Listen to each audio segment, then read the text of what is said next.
네, 반갑습니다. 오늘 영상 내용은요, 역시 이 미국의 마가 진영과 트럼프 대통령 쪽에서 일어나는 움직임, 그리고 이란 이스라엘과 역시 선거에 대한 부분이 계속해서 무슨 양파 까듯이 나오고 있습니다. 그래서 그 내용을 위주로 좀 전달을 해드리도록 하겠고요.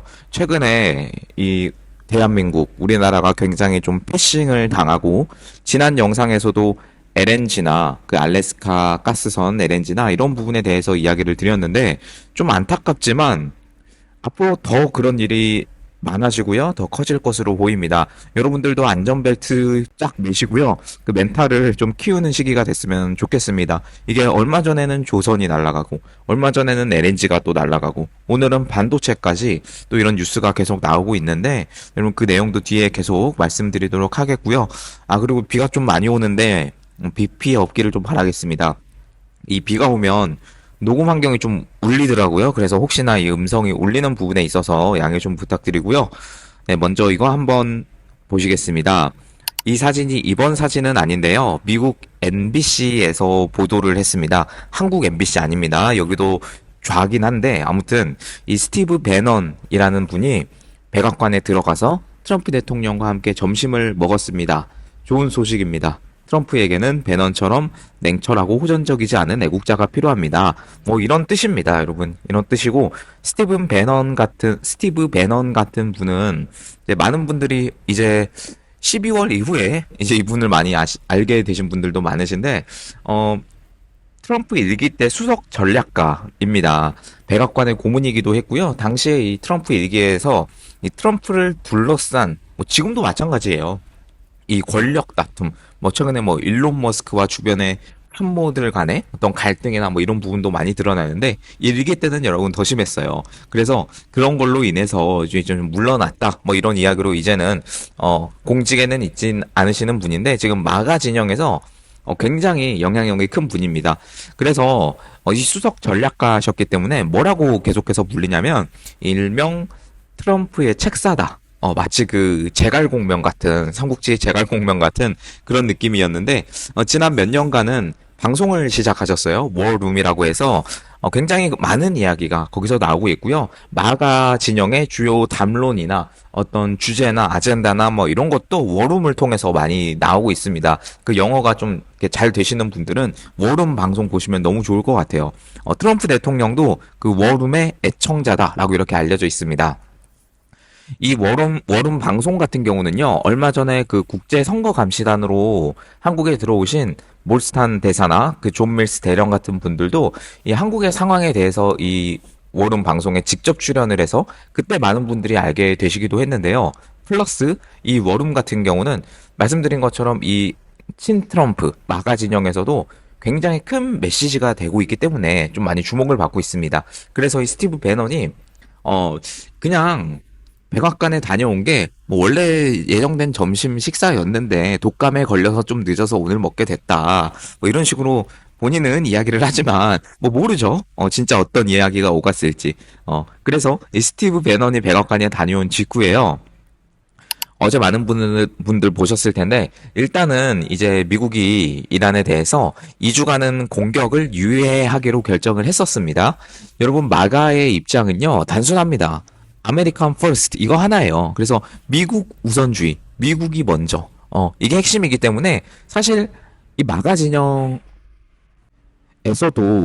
이번 이란 사태에 좀 너무 깊게 개입하는 거 아니냐, 미국이 이런 목소리도 나왔었고요. 실제로 이 지지층들이 좀 흔들리는 게 아니냐 이런 이야기가 있었는데 이 스티브 배넌이 백악관에 방문하기 전날 이 크리스천 사이언스 모니터라는 행사가 있었습니다. 여기서는 지금 내 좌우명은 이스라엘이 자신이 시작한 일을 끝내야 한다는 것이다. 그들이 이 일을 시작했고 그들이 끝내야 한다라고 말하기도 하셨습니다. 그러나 아시는 것처럼 이게 미국이 공식적으로 개입을 안 할 거다라고 해서 그게 또 이스라엘이 가만히 있을 거다라는 말은 절대 아닙니다. 여러분, 이스라엘은 또 이스라엘 나름대로 움직일 거고 그 뒤에는 여전히 미국이 있다라는 것은 변하지 않는 사실입니다. 그래서 일단은 유예는 됐고요. 그래서 그런 차원에서 이런 발언도 또 나왔습니다. 이란에 대해서 미국이 이제 직접 공격한다의 여부는 일단 2주간 유예를 하겠지만 그렇다고 해서 이스라엘에게 공격 중단을 요청하는 것은 어렵다. 라고 이것은 트럼프 대통령이 직접 말씀을 하신 거예요. 여러분 그냥 딱 들어보시면 이게 뒷 배경을 이제 모르고 그냥 이 말만 딱 들으면 이게 무슨 이도저도 아닌 느낌이 들고 이게 뭐 하는 거지? 라는 그런 생각이 드실 수도 있는데 여러분 그냥 이 앞에 나온 배넌의 발언과 이 트럼프 대통령의 발언을 좀 섞어서 생각해 보면 이것이 바로 전략인 게 이제 좀 눈에 보이실 겁니다. 이날에 뉴저지주의 모리스타운에 공항이 있는데요. 이때 배드민스터 골프 리조트라는 곳에서 그 마가 진영의 기금 모금을 하는 어떤 그런 만찬이 있었습니다. 트럼프 대통령이 지지자들을 정말 잘 챙기는 게 이 마가 진영에 있는 기금 모금 행사나 뭐 이런 곳에 굉장히 많이 참석을 하세요. 어떤 국제적인 문제가 있어도 이런 것에 대해서 잘 참석을 하십니다. 당연히 100%는 아니시겠지만 그래서 이 행사 참석차 이 공항에 내리신 겁니다. 여기서 이제 대기를 하고 있던 기자들이 질문을 한 거죠.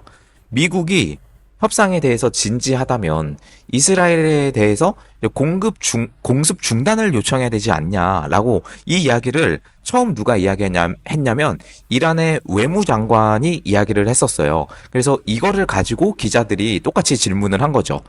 어떻게 생각하시냐 트럼프 대통령께 질문을 했는데 트럼프는 현재 그 요청을 하는 것은 매우 어렵다. 전장에서 이스라엘이 잘하고 있고 이란은 덜 잘하고 있는데 어떻게 이스라엘한테 전쟁을 멈춰라라고 이야기를 할 수가 있느냐라고 말씀을 하셨습니다. 여러분 그냥 딱 들어보면 굉장히 논리적이고 그렇구나라는 그런 생각이 들 정도로 이렇게 상식적으로 말씀을 해주셨는데 이후에 또 그리고 그 2주간의 유예를 했던 것에 대해서는 뭐라고 말씀을 하셨냐면 사람들이 정신을 차릴지 안 차릴지 여부를 확인하는 시간이다. 라고 이렇게 말씀을 하셨습니다. 여러분 이게 어떤 뜻일까요? 사람들이 정신을 차릴지 안 차릴지 여부를 확인하기 위한 시간. 이거는 이란에 대해서 그 핵 협상이 나올 것인지 안 나올 것인지 마지막 이슈 를 확인할 시간이다. 라고 이렇게 외신들은 이제 해석을 해서 말씀하시긴 합니다. 그리고 나는 항상 평화주의자지만 때로는 평화를 위해서 강경함이 필요할 수도 있다. 라고 말씀을 하셨습니다. 그래서 일단은 2주간은 유예. 다시 말해서 이란 그 정부 사람들이 정신을 차릴 시간을 마지막 시간을 주겠다라고 해서 이렇게 2주간이 유예가 됐고요. 지금 나흘째 국가안보회의가 진행이 되고 있습니다. 미국에서요. G7에서 조기 귀국하신 이후로 엄청 내부적으로 더 바쁘게 미국의 정치 상황이나 외교 상황이 돌아가고 있는 듯 보입니다. 미국의 중동 특사가 스티브 위트코프라는 사람이에요. 이분이 지금 그 중재국도 있습니다. 중동의 바로 카타르입니다. 얼마 전에 미국의 트럼프 대통령이 카타르에 국빈 방문을 하시기도 했는데 그래서 이제 중재국이 카타르고 이 스티브 위트코프라고 하는 미국의 중동 특사가 같이 이렇게 이란과 직접 접촉을 하고 있다. 이런 식으로 이야기가 나오고 있습니다. 이런 공식적인 움직임도 있고요. 진짜 이란이 핵 협상을 하러 나올 건지 얼마 전 제가 영상으로도 전달을 해드렸고 많은 외신에서 이제 보도가 된 대로 이란이 이제 그만 좀 지쳐서 협상을 하고는 싶으나 뭔가 이제 외부적으로 그리고 내부적으로 자존심을 깎아먹지 않는 형태로 협상을 하고 싶다라고 하는 이런 이야기가 있었거든요. 그 시나리오대로 이제 진행이 될지 아니면 안 될지 더 지켜보면 이제 2주 안으로 이란의 태도가 이제 나올 것으로 보입니다. 그리고 여러분 이게 6월 초의 기사예요. 대선이 끝난 지 얼마 안 되고 나서 나온 기사인데요. 여러분들 이게 한국 언론까지도 이제 이런 식으로 이제 보도가 됐는데 앞에서 말씀드린 배넌이 이거 기사를 한번 다시 보시면 이 배넌이라는 사람이 어떤 스탠스를 가지고 트럼프 대통령을 만났을까? 굉장히 한국에 대해서 조예가 깊으신 분이거든요. 그래서 뭐라고 했냐면 한국의 새 정부를 중국이 지원하고 있고, 그러니까 미국에 대해서 엿을 먹이고 있다라고 이렇게 직접적으로 이야기를 하셨습니다. 이 워룸에서도 이건 나온 건데요. 여러분 제가 이 기사를 너무나 이렇게 좀 딥하게 보진 않겠지만 아무튼 간에 트럼프 대통령에게 이제 조언을 하는 이제 마가 진영의 그 엄청난 인사들이 한국에 대해서 정말 아쉽게 이런 식으로 생각을 하고 있다라는 거고요. 당연히 이거는 한국의 자유 진영을 도와주기 위한 발언입니다. 여러분 무조건 한국을 엿먹이기 위해서 막 그런 거는 아니에요. 뭐라고 말씀을 하셨냐면 그 미국의 한 외신에서 이제 한국 대선을 일면에 다룬 거예요. 그런데 그 여러분 보셨죠? 그 백악관에서 이제 한국 대선에 대한 코멘트가 있냐라고 했을 때 없다라고 이렇게 말씀하신 거 백악관에서 그때 들으셨을 겁니다. 그때 이제 이 배넌이 그것을 보고 평가를 하기를 국무부나 백악관이 이 한국 대선에 대해서 주의를 기울이지 않고 있는데 한국은 미국에게 이제 두 번이나 엿을 먹였다. 라고 해서 이 한국 자체를 비판한 게 아니고요. 그 한국 뒤에 있는 중국을 비판한 겁니다. 이어서 첫 번째는 우리는 무역 협상에서 첫 번째가 되지 않을 것이며 천천히 할 것이다. 한국은 새 정부 출범을 핑계로 무역 협상 속도를 조절하고 있다라고 이제 주장을 한다. 이어서는 중국과의 더 좋은 관계라며 이것들로 인해 한국은 나쁜 대가를 치를 것이다. 라고 이런 식으로 이야기를 하셨습니다. 여러분 그래서 이 마가 진영이 이제 한국과 함께 가야 되는데 저는 정말 마가 진영과 함께 가야 된다라고 생각을 하거든요. 결국 트럼프 대통령의 입김과 그리고 트럼프 대통령의 실질적인 어떤 그 힘이 바로 여기서 나오는 거기 때문에 그러나 계속해서 이런 식으로 우리가 가면요. 또 어떤 일이 발생하냐라고 하면 여러분 이거 한번 보시겠습니다. 초반에 반도체 이야기도 말씀드렸는데요. 이게 6월 21일 날 나온 기사입니다. 어제죠, 어제. 중국 공장에서 미국의 반도체 장비의 반입이 이제 제한이 다시 된다고 합니다. 삼성전자나 주로 이제 SK 하이닉스나 뭐 이런 곳이 불똥을 받는 거죠. 여러분, 근데 많은 이제 한국 언론에서는 뭐라고 보도를 하냐면 미중 간 무역 갈등으로 인해서 이제 패권 경쟁으로 우리나라가 그러니까 앞에서 말씀드린 것처럼 그냥 불똥을 받는다. 불똥이 튀었다. 뭐 이런 식으로 보도를 합니다만 저는 딱 그렇게만은 보지를 않습니다. 그리고 많은 외신도 미국의 우파 외신도 그렇게 말씀을 하고 있고요. 미국의 상무부 수출 통제 부분 책임자인 제프리 캐슬러 산업안보 담당 차관은요, 이번 주부터 해서 삼성전자와 SK 하이닉스, 대만 TSMC에 이런 내용의 방침을 통보를 했다고 합니다. 통보를 했어요, 통보. 그동안 이 세 회사가 어떤 식으로 일을 진행을 했냐면, 이제 중국 현지 공장에 이제 미국 반도체 제조 장비를 공급할 때마다 면제를 받았습니다. 면제를 받았어요. 이 조치를 취소하는 내용의, 그런 이제 통보가 된 거죠. 그런데 여러분 시기가 참 미묘한 게 뭔지 아십니까? 이번에 이걸 보시면 이게 23년 10월 10일이에요. 이때 윤석열 대통령님이 어떤 성과를 또 내셨냐면 미국이 삼성, SK 중국 공장에 별도의 절차나 기간 제한 없이 미국산 반도체 장비를 공급하는 것으로 이제 허용이 됐습니다. 이게 사실 이제 많은 언론이 말씀드린 것처럼 무슨 불똥이 튀었다 이런 식으로 표현을 하는데 저는 그것도 있겠지만 결국에는 이 한미 동맹이 정말 굳건했으면 안 그러지 않았을까라는 생각을 해요. 여러분 지금 정권이 바뀌자마자 이렇게 금지가 된 거거든요. 이게 꽤 큰 차질입니다.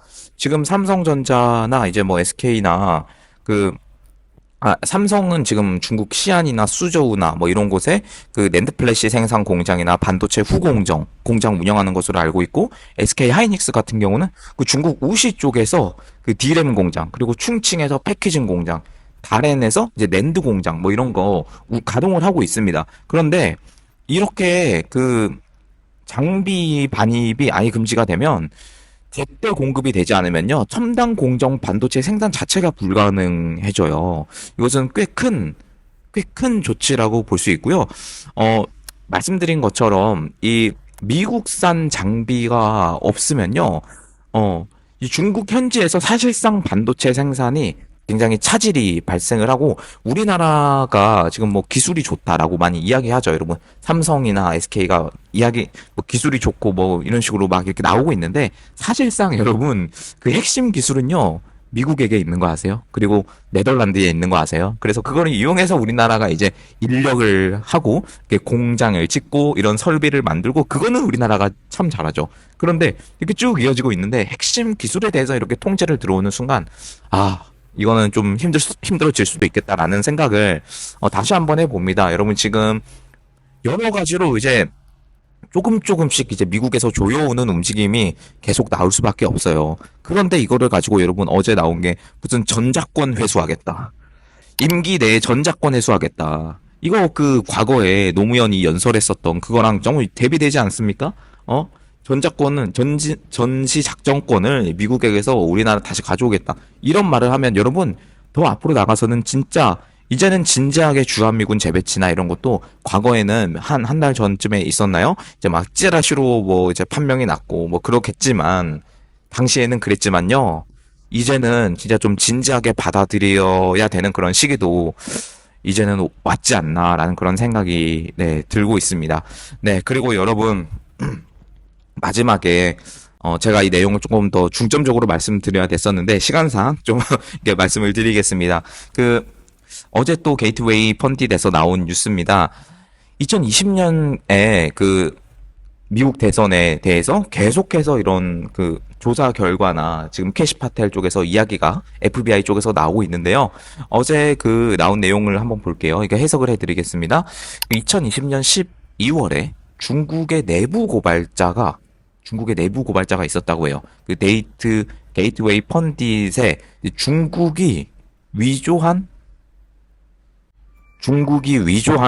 이 미국의 투표용지 인쇄 작업을 이제 촬영한 영상과 사진을 보냈는데요. 여러분 이게 계속해서 드러나는 게 뭐냐면 2020년에 다 나왔었던 이야기들이에요. 저도 그때 봤고요. 심지어 이거 진짜 터지겠다라고 생각을 했는데 어떻게 그들이 트럼프를 떨어뜨리고 바이든이라는 사람을 앉히면서 그리고 전 FBI 국장이 완전 극좌예요. 그래서 완전히 사건을 다 묻어버린 거죠. 그랬는데 지금 트럼프라는 사람이 미국의 대통령으로 있고 그리고 캐시 파텔이라고 하는 그 천재 수사관이 이분의 사명은요. 선거 밝혀내는 거예요. 뭐 여러 가지로 있겠지만 선거 2020년 대선 밝혀내는 거예요. 그래서 이번 주에 FBI가 그 영상이 실제임을 확인했다라고 하는 여러분 엄청난 정보가 나왔습니다. 이게 5년이 걸렸습니다, 여러분.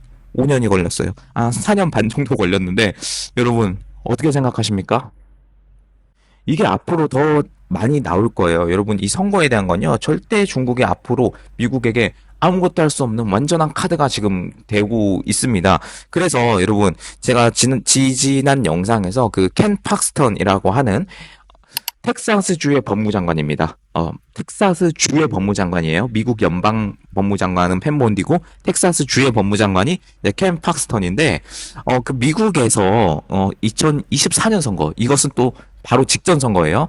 해리스와 트럼프가 맞붙었던 직전 선거에서 비시민 33명이 투표를 했는데 그것에 대한 조사를 이제 한다라고 말씀을 드렸는데 이것에 대해서 다시 한번 이야기를 하면서 이 비시민이 미국의 선거에 영향을 미치는 것은 허용돼선 안 되며 저는 제 직책의 모든 권한을 사용해서 이 모든 유권자 사기를 조사할 것이다 라고 이렇게 밝혔습니다. 여러분 이거에 대해서 그 비시민 투표권에 대한 어떤 그 시작점이 아니냐라고 이렇게 이야기가 나오고 있는데 여러분 이거를 또 이 일론 머스크가 그 리트윗을 했어요. 리트윗을 해서요.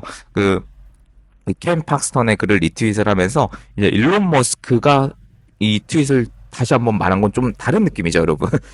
물론 켄 팍스턴의 이런 성명도 굉장히 공식적이고 이 정부의 인사니까 그렇게 볼 수 있겠지만 또 일론 머스크가 이렇게 이야기를 하는 거는 조금 더 마가 진영에서 이야기가 나오고 더 공식적으로 이야기가 나올 수 있는 그런 차원의 이야기가 여러분 계속해서 나오고 있습니다.